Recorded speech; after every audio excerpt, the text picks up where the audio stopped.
up to him. Just my personal opinion, I never pray for myself to be charged in court. Tapi dia mengatakan dia akan saman kerajaan kalau dia tidak dituduh. Itu terbelah pada dia. Tetapi rest assured, my officers, they are looking into criminality. So if he pushing my officers to do that, I'm sure that my officer will look into the criminality evidence. If there's an evidence, up to AG to decide. Jadi proses akan jadi seperti mana biasa, di mana siasatan diselesaikan dan bergantunglah kepada timbalan penoraya dan juga peguam negara untuk menentukan sama ada kes ini boleh dituduh ataupun tidak di mahkamah. Dan setakat ini kita menepati ada 2 orang yang bakal kita cadangkan untuk dituduh di mahkamah.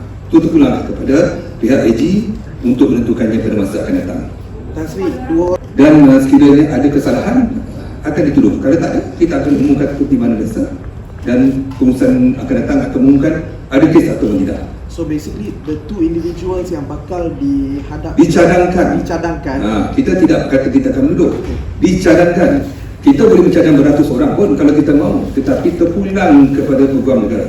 These 2 individuals ada kes merangkumi segala keterangan menepati elemen-elemen di bawah akta kami, di bawah kanun kesihatan dan sebagainya, maka sudah tentu akan dicadangkan kebetulan oleh peguam penyiasat. Itu tugas mereka. These 2 individuals